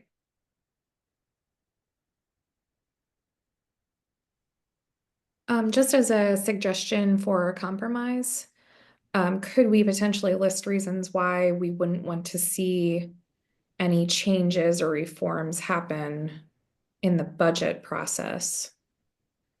That would potentially be a compromise, just so that Commissioner Prinzo, as he has said, and as I agree with, we could get something on record, but maybe not make suggestions that would be part of that process. Is that a possibility?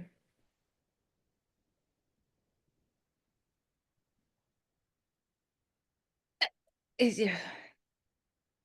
sorry, I everybody's feel having like that really makes it. comment on this, but here's the thing: like the council is up against deadlines, so if we're not going to provide any comment, then like let's not provide any comment. You know, if we're gonna like do kind of just like a wishy-washy like thing, then it's kind of like why bother? They're looking for voices of opinion in one way, the other, or the thing. They're not going to listen to every single one of these, but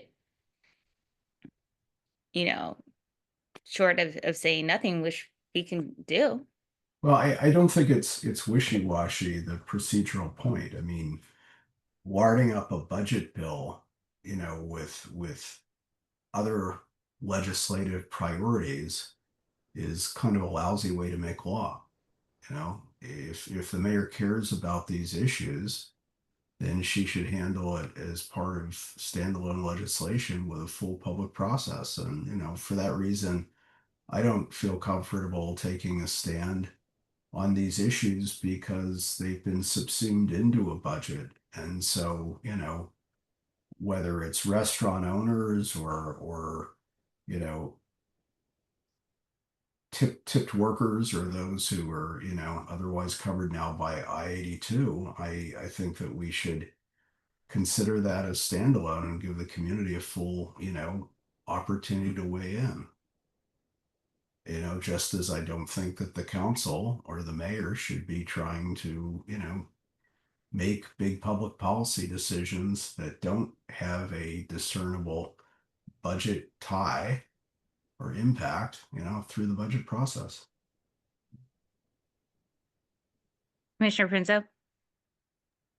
I just want to say to Commissioner Beard's point, I see where that could be appealing. I just I feel like if we're gonna say that, then just don't say anything. Because if we're not agreeing or opposing or offering a suggestion, then there was really no point in sending that specific bullet point to council. Because sorry, but just I feel like that came a little harsh. But just like if we send it in and just say we think this should be taken outside the budget process, I feel like then why did we write it? Because unfortunately it is in the budget process, and that's how the mayor and more so the council have chosen to go about doing it. But I feel like if we just say like we think it should be taken outside of the budget process and they don't, then we might as well have just sent nothing. I agree with that, Commissioner Prinzo.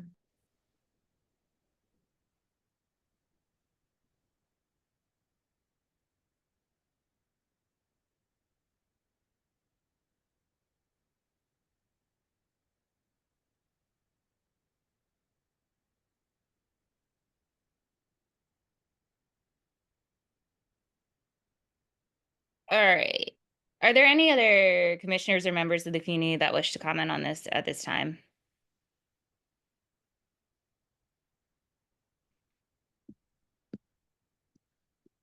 Glenn? Hey, still here listening to the conversation. And I do think that, Adam, I think it is worthwhile to at least say this shouldn't be in the budget, even if you don't elaborate on it. My 2 cents, I'm not in the council, but go ahead. Good luck. Kathy? I would agree. I mean, this is not, you know, a legislative, you know, kind of, you know, process that we're, this is not, excuse me, that's not a judicial kind of thing, but, you know, if it were a judicial matter, the notion would be that that you don't think it's appropriate to consider this as a budget matter, that this should be a freestanding matter, but in the alternative, if it is to be considered, it, you know, here is the opinion. And that's the way you often, you know, put things. I think it's very important in the world we live in and with so many things going on right now, and you know, no control over whether this will proceed as part of the budget or not. It's very important that you know, the comments of the community be represented, in my opinion. Thanks.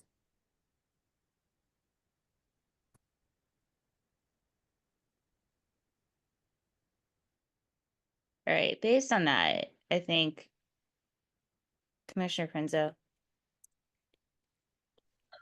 I just wanted to thank you for writing it. I know I came at you a little late in the game today with the change on the football stadium, and you were very receptive to it, so I appreciate it.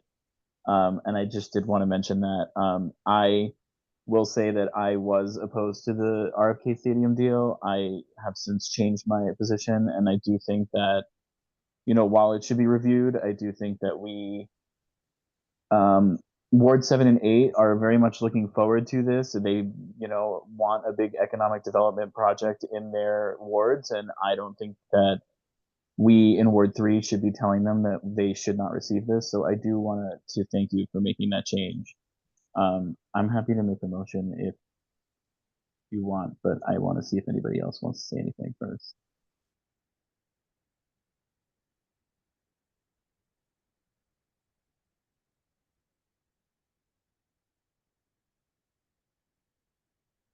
Commissioner Shraven?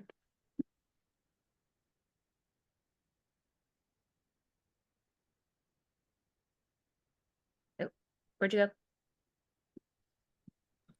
Oh, right on mute. I'm taking tips from Commissioner Nash over here with the mute button. Um, no, I wanted to echo Commissioner Prince's statement about the RFK Stadium deal. I think these are good opportunities for Wards 7 and 8, and you know, opposing that from across the city isn't necessarily, um, you know, in my opinion, the right thing to do. So I think this could bring a lot of new taxpayers to the city and help generate new revenue in the future.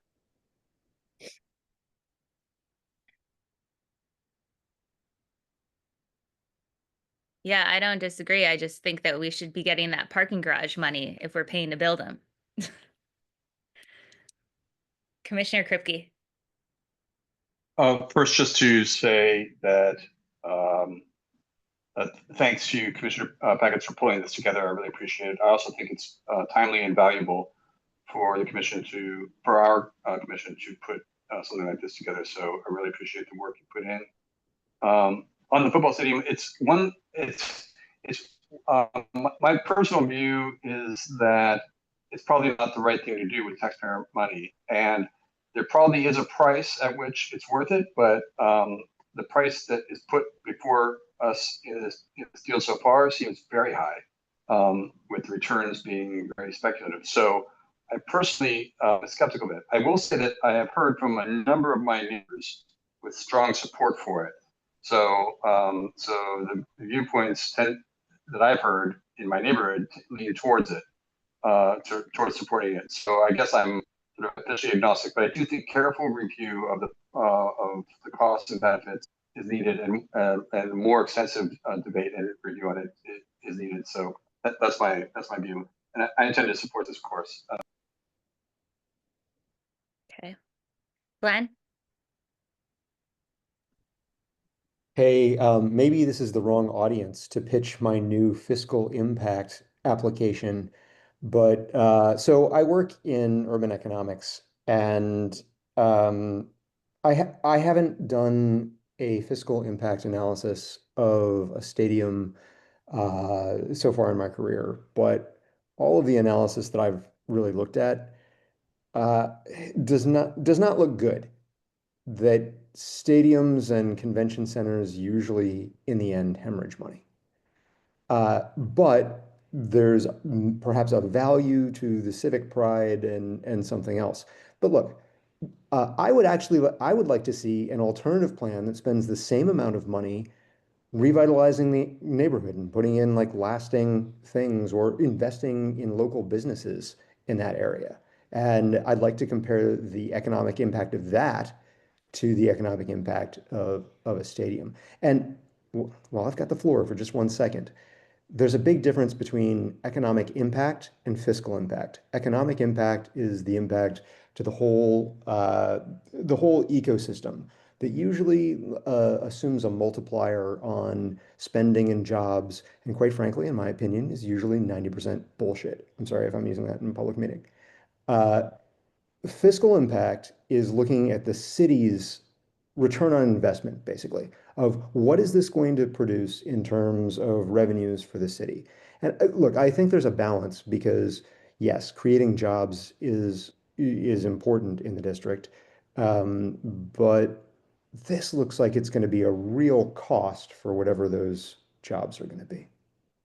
Incidentally, the economic impact usually doesn't really take into account all the costs. So. True. Okay, Commissioner Nash. First of all, Commissioner, I really appreciate the work you've put into this letter and the thought. On the stadium deal, I do believe a study is needed. I think that the further study is needed. I think the council is going to subject that to more scrutiny, and at the end of the day, will result in a better solution, probably with a stadium. But for the reasons mentioned earlier, again, I appreciate your work, but I'll vote against the motion on this letter for the reasons I mentioned, that I think that non-germane matters should come out of the budget bill and not be considered here. Thanks. Okay. Commissioner Kripke, is that an old hand or a new hand? Old hand. Okay. Commissioner Prinzo. I would like to call the question. All right, we're gonna do a vote on ending debate of this, and then we'll do, if that passes, we'll do a vote on.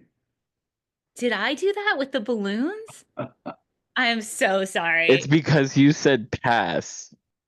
No, I thought it's like some sort of hand gesture thing. Oh, maybe Sorry. that too. That was not meant to happen. Okay. So the first vote will be on ending debate.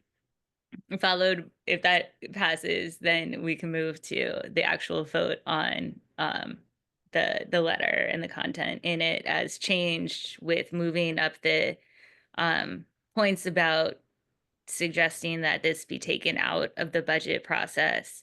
But if it is to be considered, this is what our thoughts are. So all those in favor of calling the question on this 3C, comments on the mayor's proposed fiscal 26 budget, grow DC. I'm going to stop sharing my screen so I can count y'all. Raise your hand or say aye. 1, 2, 3, 4, 5, 6, 7 are in favor of calling the question. Okay, this vote is going to be on submitting these comments as amended on the fiscal year mayor's proposed budget. All those in favor, raise your hand or say aye. 1, 2, 3, 4, 5. All those opposed, raise your hand or say nay. 2 and 5 plus 7. There's no abstentions, so this passes 5 to 0. Thank you, and sorry that took longer than usual. We're now going for like a record long meeting. Okay. Moving on. We have next item on commission business is letters to CFA and DDOT in support of benches along the Cleveland Park Promenade. This is something that Cleveland Park Main Street is sponsoring and leading. So I believe Commissioner Prinzo is I am going to move this letter, and then if Cassandra doesn't mind explaining it, I would greatly appreciate it. I do not mind explaining it. So we received a grant from DSLBD, and we wanted to focus on improvements to the promenade, because right now it's sort of a giant block of concrete. And so one of the things was benches. And the people that I was working with, the committee of people I was working with, decided that we wanted something a little bit cooler than just a normal DDOT bench. So we reached out to UDC. One of the professors there in the art department was he actually did the cougar sculpture outside the Kennedy Warren as part of the endangered animals. And so his students put together, the competition, and the one that won was called Flow. And I can share that design with you if you would like to see it. Do I have the capacity to share my screen? Yes. No. Send request. No, I'll do it. And so then you should now be good. Okay, thank you, Janelle. So can everyone, did it work? Yes. Yes. Okay. So so this is the final design that the majority of people liked. And there are going to be 3 other iterations of this exact bench. So right now you have the back as we're looking at it on the left side, the artist will put it on the right side. There's a bench that will have no backing. And then there's one more bench. Let's see, which one was it? Oh, can you see that one? That's the no back. And then, here's the back. And that's the back one. What we liked about it was that it feels woodsy. So it feels like it's a part of nature, incorporating nature. It will be made out of recycled materials. It will not be made out of anything that will become hot or cold. So it will be able to be sat upon. So we'll have hopefully 4 of them. And we're just hoping to get a letter of support from the ANC just to help us when we apply for our permit from DDOT. We've met with the Commission on Fine Arts, and just because they need to review your project, they like to review your project before you submit the application. And they said that they would approve this. It was actually their idea to, how do I stop sharing? There you go. It was actually their idea to take that bench and do 3 more iterations. We hadn't even, that didn't even occur to us. But that was the one that they really liked. And I mean, that was the one that we liked too. So we were glad that they selected it. Do you have any questions? Yeah, does this have to go to HPRB too? Because you keep saying CFA. So first it has to go to them, and then once it goes to their approval process, then they write us a letter, and that has to, this from what I understand, and I could be wrong, but then that's what that letter becomes part of our DDOT package when we apply to get our permits. Because we're a historic district, or I don't know. Yeah. When does it need to go to HPRB? That I don't know. This is your specialty, not mine. Yeah, I mean, that's why I think that it would have been best if you came to us first to kind of walk through this process and garner the community support for all of these groups before going to them one off, and now having kind of upset the process. I'm a little worried that the ANC is going to get a lot of pushback on this because of what happened with the mural Okay. long ago, and this is I have clearly PTSD. I So, do too. and normally the process is going to the ANC and then going with that letter in hand to these other groups. Okay. So I don't know who was advising in another order of operations. Um, My and advisory board then was advising. I'm sorry. It was my advisory board was advising. Okay. Um. So do you want to talk offline and we can try to get this back on track? I don't want to take up more time. Well, the other thing is like it would be helpful to know the locations that these are being proposed to be placed in. And the other thing is you got a litter bin removed up there when you should have just had it moved. And I don't want there to be any more litter bins being removed because these benches are going in up there. There are no litter bins will be removed. I promise, one is going in front of, well, hopefully, Yes Market, Bank of America, CVS, and across from Frame Mart. Yeah, I think it would be important to include those locations in a packet where we're saying like, this is what the ANC's nodding and approving on, right? I see Commissioner Beard, you had your hand up first, then Commissioner Nash. Thank you. Yeah, I had a similar question about process and then information. So if we voted in favor of this now, would that mean that we're only approving the design, or would we be approving the entire project?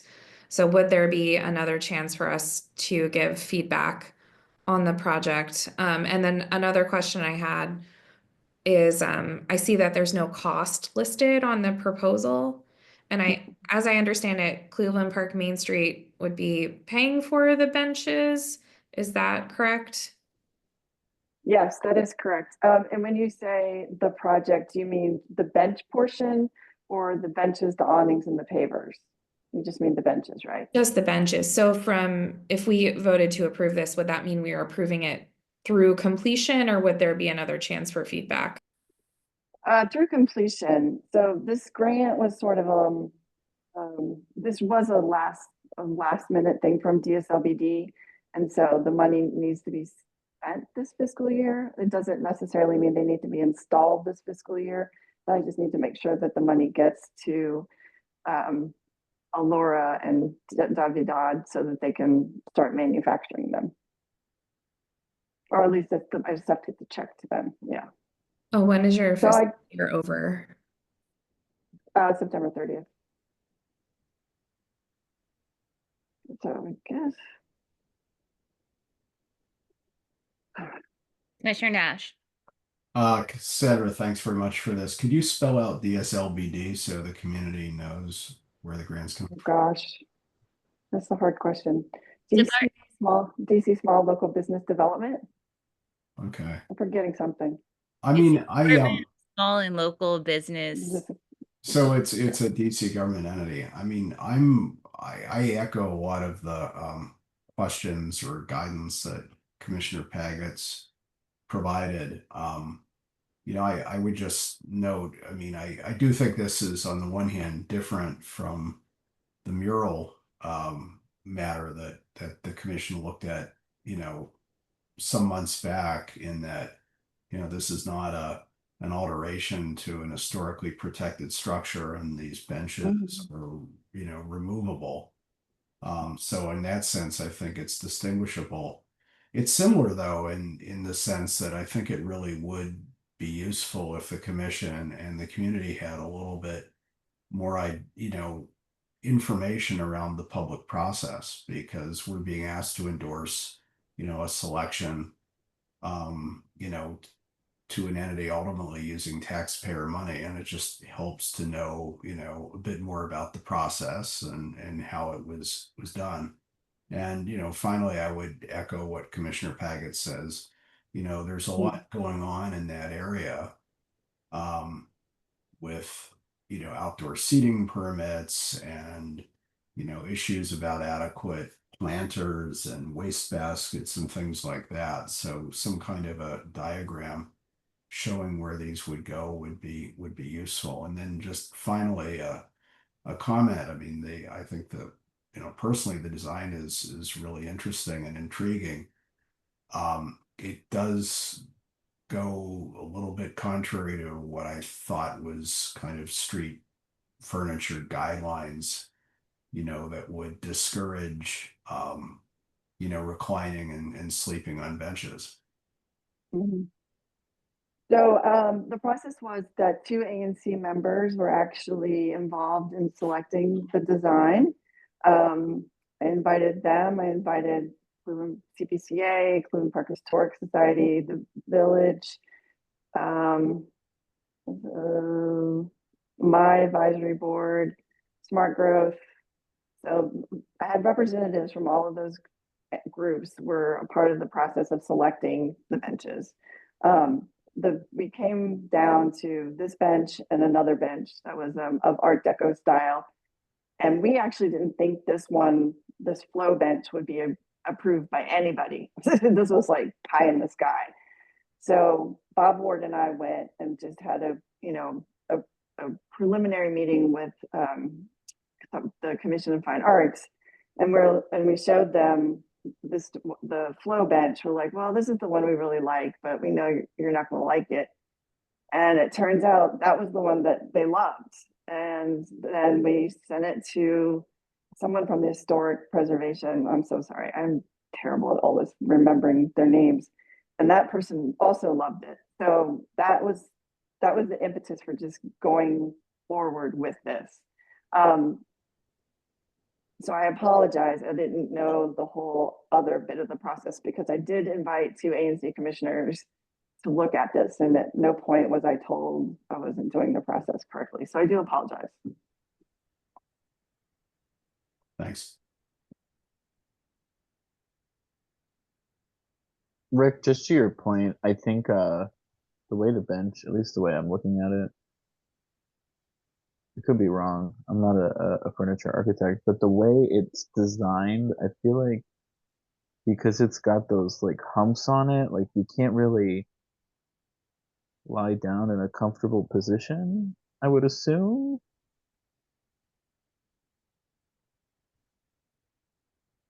Oh, I see. I was looking at the other one. No, you might be able to lie down on that. Yes. There's a way to get around any kind of hostile architecture that is put out into this world. So I frankly find hostile architecture to be boring or pretty disgusting, especially knowing that it doesn't matter.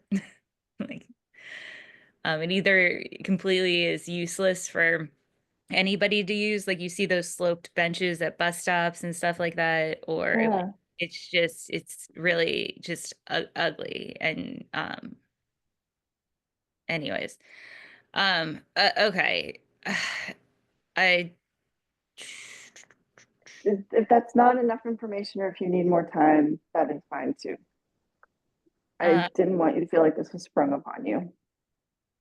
Yeah, I think that as long as you're like not on an agenda for like an immediate public space committee meeting or HPRB, I still don't know why CFA got involved in this process so early on.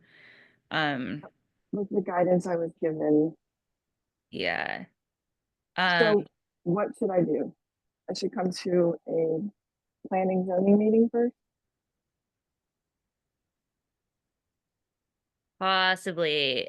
Can you just work on getting like the locations on a map? I have all of that. I can share it with you. Yeah. And then, yeah, let's circle back around.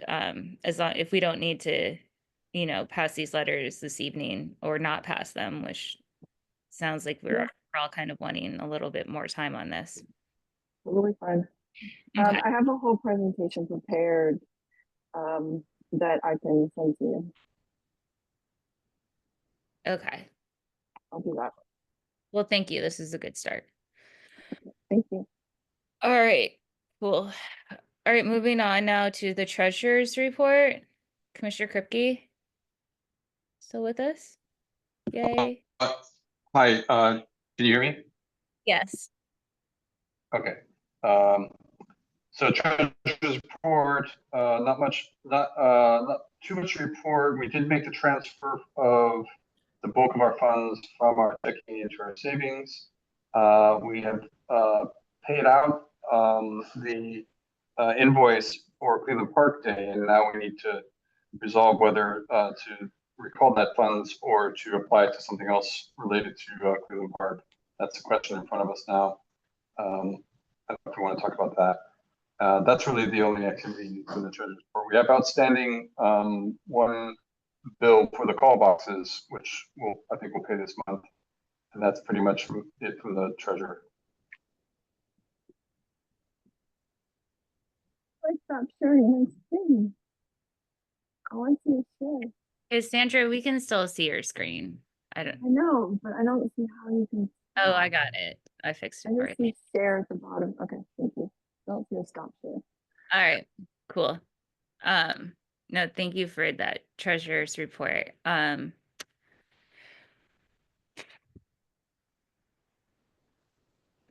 Anyone have any questions, comments, thoughts on the treasurer's report?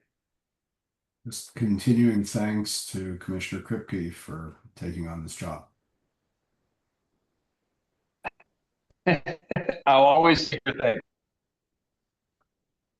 So the stage company said that that we can use this.